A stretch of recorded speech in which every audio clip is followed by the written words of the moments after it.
கவிதையின் தலைப்பு தொடர்வோம். இருளுக்கு வண்ணம் திட்டிப்பார், புது விடியல் பிறக்கும். முளைக்காத வரை அது விதை, முளைத்தால் அது மரம். எட்டி வைக்காத வரைதான் உனக்கு தாய்மடி, எட்டி நடந்தால் சிகரங்கள் உன் காலடி. மீட்டாத நரம்புகளில் இசைகள் கூட எழுவதில்லை, ஓடாத கால்களில் பாதைகள் கூட தெரிவதில்லை. வலிகளை தாங்கிக் கொண்டதால் சிலைகள் உயிர்த்தது, சிறகுகள் விரித்ததால் வானம் பிடித்தது.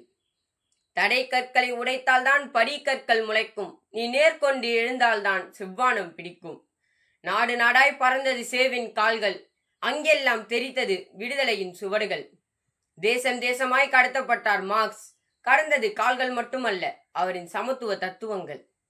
தூக்கு கயிற்றை முத்தமிட்டான் பகத்சிங், அருந்தெறிந்தது ஏகாதிபத்தியம்.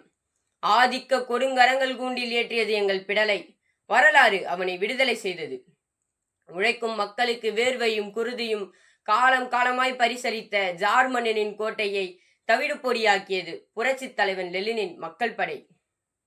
மனு தர்ம கோட்டையின் பெருஞ்சுவரை தன் அறிவாயுதத்தால் எட்டி உதைத்தார் அண்ணல் அம்பேத்கர். தவிடு பொடியாகியது வர்ணா சிரமம். சனாதன பாசிசத்தை தோலுரித்தார் நம் ஈரோட்டு பெரியார். அஞ்சி நறுங்கியது ஆரியம். சமத்துவத்தின் பாதைகளில் வழிநடப்போம், எதிர்வரும் தடைகளை எட்டி மிதிப்போம். நன்றி. நான் உங்கள் அகிலன். மறக்காம சர்ப்ரைஸ் பண்ணுங்க. தேங்க்யூ.